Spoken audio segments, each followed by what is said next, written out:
기도하는 마음가짐과 방법. 기도할 때는 온 몸과 온 마음을 다해 간절하게 해야 한다. 마치 배고픈 사람이 밥을 찾듯이, 목마른 사람이 물을 찾듯이, 오로지 하나의 대상에 정신을 집중하여 전심전력으로 달려야 한다. 이렇게 온몸과 마음을 다해 기도할 때 삼매의 경지에 이르게 되고, 삼매에서 스스로 지혜를 발견하여 업장을 녹이거나 부처님의 가피로 업장을 녹이게 된다. 기도의 마음 바탕에는 부처님의 법에 대한 확실한 암과 믿음이 있어야 한다. 반신반의하는 믿음이 아니라 결정적인 믿음이다. 수행의 결과가 제대로 나타날까, 기도가 이루어질까 하고 물러서는 마음이 있다면 처음부터 잘못된 마음으로 시작한 것이다. 또한 부처님의 가르침이 무엇인지도 모르고 불보살님이 어떠한 분인지도 모르면서 무작정 기도만 하는 것은 올바른 기도가 아니다. 혹 기도가 성취된다 하더라도 불교의 기도와는 거리가 멀다. 불보살님의 가르침에 대한 확실한 믿음으로 가르침대로 행할 때에야 비로소 삿된 길로 빠지지 않고 참된 기도를 할 수 있다. 더불어 기도할 때에는 주변의 모든 사람에게 자비로운 마음을 내는 것이 중요하다. 세상의 모든 중생이 나와 한 몸임을 알고 그들 모두에게 평화와 안락이 깃들어 있기를 바라며 누구에게도 원망이나 미움을 갖지 않는 마음을 내는 것이다. 이와 같은 마음가짐으로 기도할 때 참다운 공덕을 쌓을 수 있으며 진정한 마음의 평화와 안정을 얻을 수 있다. 기도는 가능한 한 매일 같은 장소, 같은 시간, 같은 방법으로 하는 것이 좋다. 수행도 마찬가지다. 작은 물방울이 단단하고 커다란 바위를 뚫는 것처럼 기도와 수행을 지속적으로 반복하면 반드시 성취된다. 집과 법당 또는 다른 사람의 방해를 받지 않는 동일한 장소에서 규칙적으로 기도와 수행을 행할 때 마음이 안정되고 집중할 수 있는 힘이 생길 수 있다. 기도의 방법으로는 절, 주력, 간경, 연불 등 여러 가지가 있다. 절을 하면서 연불과 주력, 참회 등을 겸할 수도 있다. 불교의 기도가 타 종교의 기도와 다른 점은 똑같은 행위를 반복함으로써 자기를 비우고 삼매에 들어가며 거기에 자신의 간절한 염원을 담아내는 데 있다. 기도와 수행을 행할 때에는 몸과 마음의 자세와 호흡이 중요하다. 절을 제외하고 일반적으로 두 무릎을 꿇고 앉으며 결과부자나 반가부자로 앉기도 한다. 앉는 법을 강조하는 것은 바른 자세에서 바른 호흡이 나오기 때문이다. 호흡이 안정되어 있을 때 자연히 정신도 안정되어 기도나 수행에 쉽게 몰입할 수 있다. 하지만 부처님의 명호를 모르면서 수행을 하다 보면 호흡은 자연스레 안정이 되기 때문에 지나치게 호흡을 의식할 필요는 없다. 나아가 장소와 시간에 상관없이 길을 걷거나 차를 타거나 일을 하면서도 마음을 집중하여 기도하고 수행한다면 그 이상 더 바람직한 것은 없을 것이다. 기도와 수행은 반드시 부처님의 마음에 대한 바른 이해와 삼보에 대한 확실한 신앙 또는 귀의, 참회와 발언, 각자가 선택한 수행법 그리고 회양으로 이어져야 한다. 3. 참회. 참회는 죄를 뉘우치고 용서를 비는 수행법이다. 과거로부터 지어온 모든 잘못은 물론이고 현재 생활하면서 지은 모든 잘못과 허물을 뉘우치고 또다시 잘못을 저지르지 않겠다고 부처님 앞에서 맹세하는 것을 참회라고 할 수 한다. 불교에서는 참회를 중요하게 생각한다.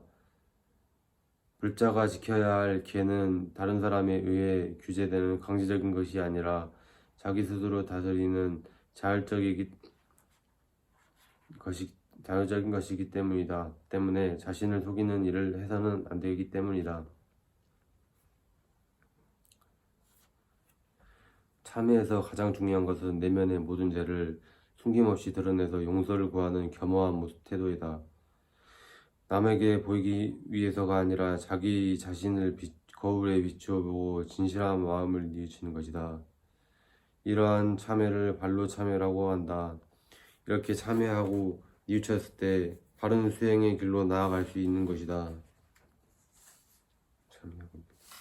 이렇게 참회하고 뉘우쳤을 때 또 참회의 진정한 뜻은 다시는 그 같은 허물을 되풀이하지 않겠다는 마음의 다짐이다. 아무리 잘못을 진실하게 뉘우쳤다 하더라도 다음에 다시 그런 잘못과 실수를 저지른다면 진정으로 참회했다고 볼 수 없다. 따라서 육조해능 조사는 참회의 참이란 지난 죄를 뉘우치는 것이고, 회는 앞으로 그런 일이 없도록 하는 다짐이라고 하셨다. 불교에서 참여하는 방법에는 매달 보름날과 금음날 대중이 모여서 계율을 한 조목씩 있고, 그것을 범한 사람은 고백하는 법회가 있다. 이것을 포살이라고 한다. 또 자진해서 자기의 죄를 지적해 달라고 대중에게 간청하고 지적받는 자자라는 법회도 있다. 참회를 개인적인 차원에서 할 수도 있지만 이렇게 대중적인 참회를 행함으로써 다른 사람과 사람이 함께하는 도리를 이루시는 것이다.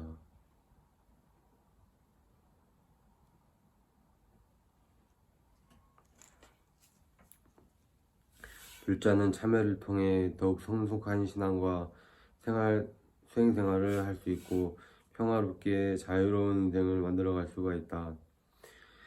발언. 사람들은 욕심 없이 살 수 있을까?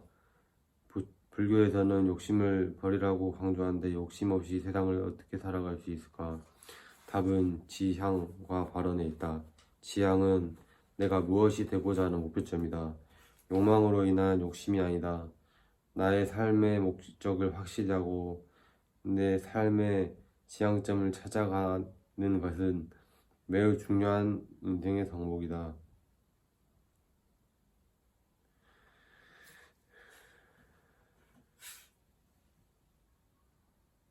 바로는 그러한 지향점을 보편적 인류애로 확대하여 나를 비워 나가면서 성취해 나가는 몸과 마음의 몸짓이다.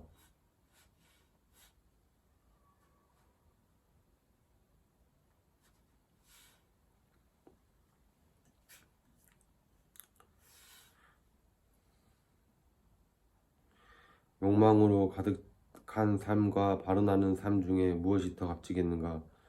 욕망은 항상 대립과 분열을 낳고 소외를 낳는다. 그러나 지향과 발언은 함께 더불어 성장하는 진정한 행복을 낳는다. 발언하는 삶에는 대립이 없고 소외가 없으며 온전한 세계와 함께하는 삶이 있을 뿐이다.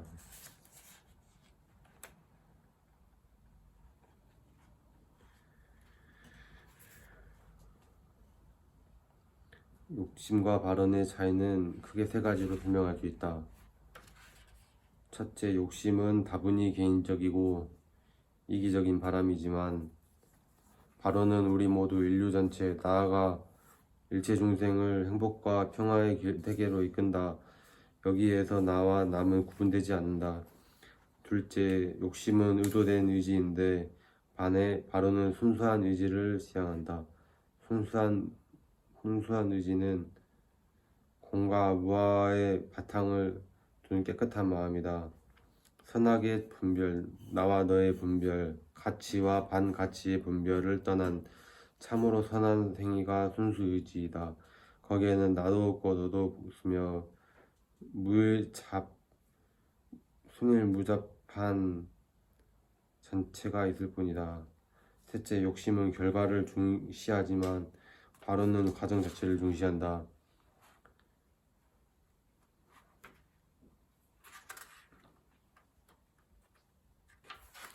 욕심은 미래에 중점을 두고 있기 때문에 욕망 달성을 위해서 때로는 현재를 희생할 것을 강요한다.